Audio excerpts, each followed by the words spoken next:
36 గంటల్లో భారత్ సైనిక చర్య పక్కా నిఘా సమాచారం ఉందన్న పాకిస్తాన్. ఇస్లామాబాద్ కరాచీల నుంచి పీఓకేకు విమానాల నిలిపివేత, దాయాది దేశ విమానాలకు భారత గగనతల నిషేధం, సరిహద్దుల్లో కవ్వింపులపై పాక్కు భారత్ గట్టి హెచ్చరిక, మోదీ అధ్యక్షతన సీసీపీఏ భేటీ, సరిహద్దుపై సమీక్ష.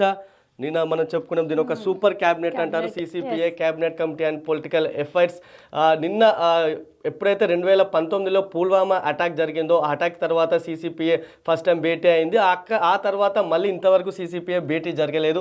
నిన్ననే ఆ భేటీ జరిగింది. అయితే ఈ భేటీలోనే అటు కులగణన చేయాలి అని చెప్పేసి దేశవ్యాప్తంగా కీలక నిర్ణయం తీసుకుంది. ఇక అదేవిధంగా ఇప్పుడైతే పహల్గామ్ అటాక్ ఏప్రిల్ 22వ తారీఖున జరిగిందో దానికి సంబంధించి ఒక కీలక నిర్ణయం కూడా తీసుకున్నట్లు తెలుస్తుంది. ఇప్పటికే సైన్యానికి అయితే మోడీ ప్రభుత్వం ఫ్రీ హ్యాండ్ ఇచ్చింది, మాకు సైన్యంపై పూర్తి భరోసా ఉందని చెప్పేసి.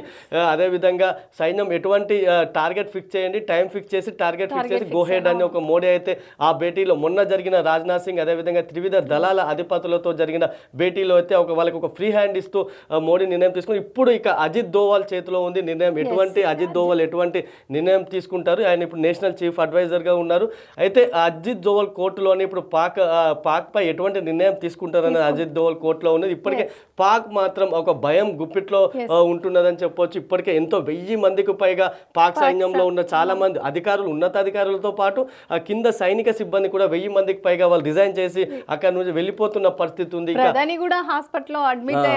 ఇప్పటికి ఇంకా ఆర్మీ చీఫ్ వాళ్ళ ఫ్యామిలీని ఇతర దేశానికి తరలించారు. అసలు ఆర్మీ చీఫ్ అక్కడే ఉన్నాడు, మా దేశంలో ఉన్నాడు, ఎక్కడికి పారిపోలేదని స్వయంగా ప్రధానమంత్రి ఒక ట్వీట్ చేయాల్సిన పరిస్థితి, అర్థం వచ్చేలా ట్వీట్ చేయాల్సిన పరిస్థితి ఉంది. ఇక ఇప్పటికే అది గతంలోనే ఎప్పుడైతే అటాక్ జరిగిన వెంటనే పాకిస్తాన్ తన గగనతలాన్ని మూసివేసింది. మన భారత విమానాలు అక్కడ నుంచి ప్రయోజనం, దీంతో మన భారత్కి చెందిన విమానాలన్నీ చుట్టూ తిరిగి వెళ్లాల్సిన పరిస్థితి ఉంది. అయితే ఇక్కడ పాకిస్తాన్ మూసివేయడానికి అయితే ప్రధాన కారణం ఎయిర్ స్ట్రైక్ జరుగుతుంది. ఎప్పుడు మనం బాల్కోట్ చూసాము, బాల్కోట్ ప్రమాదానికి సంబంధించి మనం బాల్కోట్ బాంబింగ్ కూడా చేసాం, ఎయిర్ స్ట్రైక్ చేసాం. ఆ సమయంలో సేమ్ మళ్ళీ ఇప్పుడు అదేవిధంగా సర్జికల్ స్ట్రైక్ లేదా ఎయిర్ స్ట్రైక్ చేస్తారేమోనని చెప్పేసి పాక్ ముందే భయపడి తన గగనతలాన్ని మూసివేసింది. ఇక దీనికి ధీటుగా ఇటు భారత ప్రభుత్వం కూడా ఒక కీలక నిర్ణయం తీసుకొని మన ఎయిర్ స్పేస్ ఏదైతే ఉంటుందో మన గగనతలాన్ని పాక్ విమానాలు మన గగనతలంలోకి రాకుండా నిషేధం కూడా విధించి దీనివల్ల పాక్ అయితే తీవ్ర నష్టం వాటిల్లనుంది.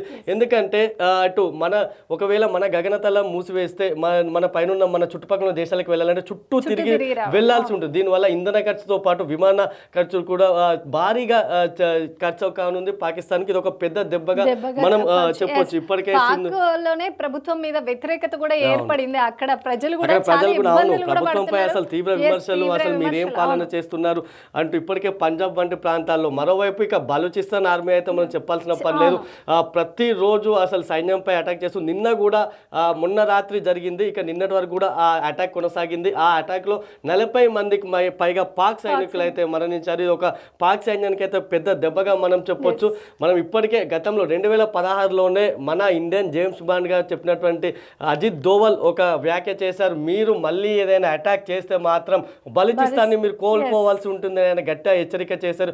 ఇప్పుడు బలూచిస్తాన్ ఆర్మీ ఎప్పుడైతే మన ఇండియాపై టెర్రరిస్టులు అటాక్ చేశారో అదే సమయంలో బలూచిస్తాన్ ఆర్మీ అయితే అటు పాకిస్తాన్ సైన్యంపై అయితే దాడులను ముమ్మరం చేసింది.